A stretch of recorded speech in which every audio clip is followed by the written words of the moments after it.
I've been a car sharing host since 2017, and over the years, I've turned Turo and car sharing from a side hustle to a full-fledged six-figure business that not only supports me, but also my husband and our part-time employee. In this video, I'm going to be breaking down my 26-car sharing fleet. I'm going to be talking about my business model, and I'm going to be breaking down the financial figures of my 26 cash car vehicles that produce me a six-figure income.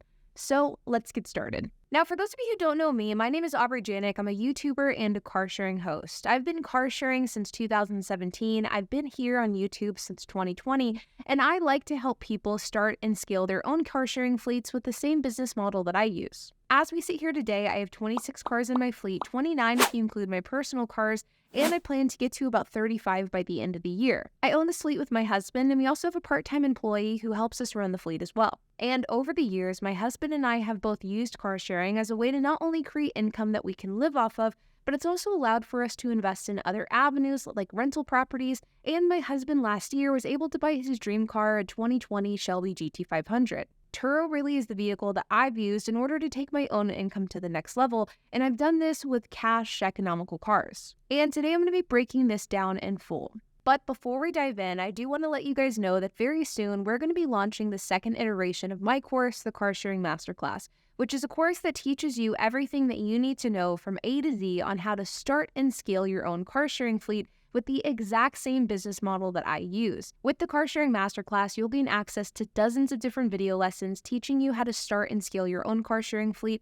You'll have downloadable resources that you can turn to, as well as monthly Zoom call access and access to a private Discord where myself, HP, and other course members are in there on a daily basis. Over the years, over 800 people have signed up for the Car Sharing Masterclass, many of which have started their own 5-figure per month businesses.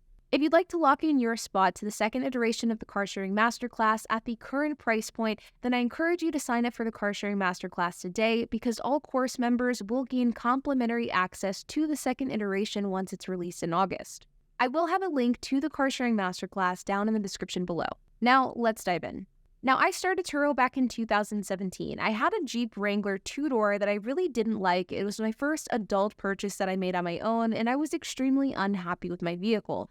Around that exact same time, I was having lunch with a friend of mine who had recently purchased a Mercedes, and he was telling me about how he purchased this Mercedes not only to drive for personal use, but to also rent it out on Turo, and that if it wasn't for Turo, he would have never purchased this car. Now, this wasn't the first time I had heard of Turo. I had actually heard of it previously, but I actually thought it was a scam, and I wasn't really interested in joining the platform. It wasn't until my friend told me about the platform and told me he was renting out his Mercedes on the platform where I decided that this was something that I was interested in pursuing. That night, I did a bunch of research on Turo. The next day, I rented out my Jeep Wrangler, and within about 24 hours, it was out on its first rental. And 24 hours after that, I knew that Turo was something that I wanted to pursue long term. And today, I own 26 cars, 29 if you include my personal ones, and these include one Mercedes C300, a Lexus ES350, one Ford Escape, 4 Ford Focuses, 1 Ford Fiesta, 1 Ford Fusion, a Honda Fit, a Honda Civic, 2 Hyundai Sonatas, a Hyundai Elantra, a Hyundai Tucson, 1 Kia Rio, 2 Mazda 2s, 2 Mazda 3s, a Mazda 5, 4 Toyota Yaris's, and a Ford Transit camper van, which is rented out on Outdoorsy. We also have a 1996 Ford Ranger that my husband daily drives, my 1997 4Runner that I drive, and my husband's GT500. All of these cars, with the exception of the GT500, have no loans associated with them. They have been paid off full in cash. Now, based off of this list of vehicles, you may have noticed that many of them share some commonalities. With the exception of the camper van, most of these cars can be purchased for anywhere between $4,000 and $7,000, and all of these cars are considered normal, everyday, economical vehicles. For example, my Ford Focuses were all purchased for under $5,000, and the most recent addition to my fleet, my 2011 Mazda 3, was purchased for $4,700. The 3 cheapest cars in my fleet include my 2007 Ford Focus, 2007 Toyota Yaris, and 2012 Mazda 2, which were purchased for $2,700, $3,300, and $3,700. All of my cars are affordable, basic, and, well, normal. And this is the low to mid-tier economy cash model, which is the business model that I almost exclusively practice on Turo. The cars that I buy and rent out on Turo are ones that normal, everyday people want to rent. The types of people that aren't needing something new or flashy, they just simply want something reliable and cheap in order to take them from point A to point B. And that is my perfect customer. Most of my renters are local who aren't traveling for a vacation or for work.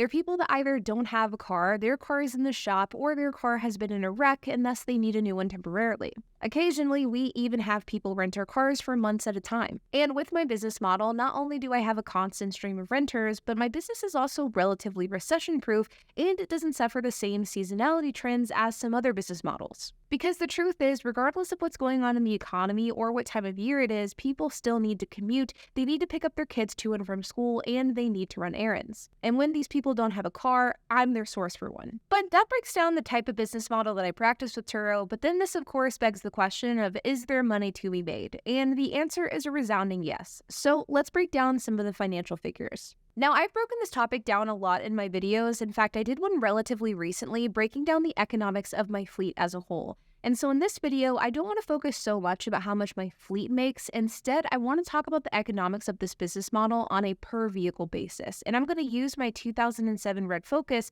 as well as a few other cars in my fleet as an example. Now, I purchased my 2007 Red Ford Focus back in 2019, and this car has been rented out on Turo full-time ever since. This car at the time cost me $2,300, and last month alone, this car made $1,200. After expenses, which last month came out to be about $100, this car ended up profiting $1,100. But what about depreciation? This is the beautiful thing about the low-end economy model, because cars like a 2007 Ford Focus, or really any older Ford Focus, like even in 2011, for example, these cars are at the lowest point or a lower point in their depreciation curve.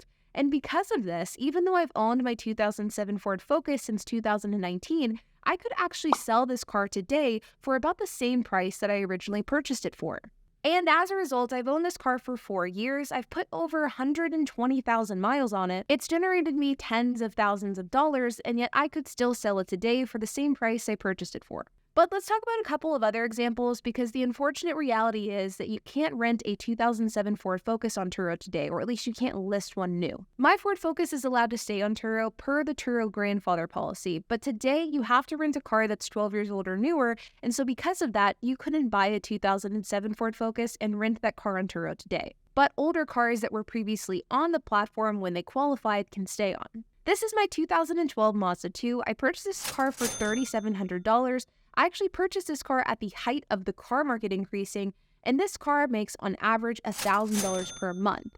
With this car, I made back my initial investment within about 4.5 months. And today I could sell this car for more than what I bought it for. These are just two examples, but they are textbook examples of how my fleet operates. Buy cheap, reliable, economical cars for a below market value price, rent the car to people looking for an affordable ride, rinse and repeat. And you rinse and repeat this enough times and you have a business model that's generating you tens of thousands of dollars per month. Now, of course, these costs don't cover all of your expenses because you are going to have some additional expenses that come along with your fleet as well. For example, tools, supplies, office expenses if you have a company car. With our fleet, once we take all of these different aspects of the equation into account, we typically, on average, profit about $20,000 per month, sometimes more, sometimes less. And of course, you can't forget about taxes because no matter what you do, you never ever want to forget to pay Uncle Sam. Fortunately for car sharing hosts, the car sharing business and buying cars for the sake of increasing your income is an excellent way to decrease your taxable income. And while this method certainly isn't as mainstream, popular, or as effective as buying real estate, it is a great alternative option. And I will say that buying cars for 100% business use is sort of like the little cousin to buying real estate in an effort to lower your tax bill. It is surprisingly effective, and you would be surprised to see how much these six-figure hosts are actually paying in taxes. This business model is extremely effective, and it is easy in theory, but there are some things that you absolutely must keep in mind in order to be successful with the low to mid-tier economy model. You have to buy reliable cars. Buying cheap cars with poor reliability will ultimately lead to an unprofitable business. You have to buy the right cars. You have to pay the right price for your cars. Overpaying for cars or buying cars that are going to depreciate like a rock, depreciation can kill your long-term profitability. And the worst part is most hosts are unprepared for it. And number 3, you have to learn how to pacify your business model. You can do this through utilizing automated messages, remote key exchanges, and off-site pickup locations. These things and more are things that I can and will teach you in the car sharing masterclass. And if you're interested in increasing your income through car sharing or starting your very own six-figure car sharing fleet, then secure your spot in the car sharing masterclass second iteration before the price increase, which is coming soon. because once you sign up, you will get access to the new and improved second iteration, and this is something that you will not want to miss. Again, the link is down in the description below. But like always, you guys, I hope that you enjoyed this video. If you have any questions, comments, if you have anything to add, I would love to hear it. So make sure to leave a comment down below. And while you guys are at it, make sure to hit the like button, hit that subscribe button, and hit the notification bell. And I will see you guys in the next video.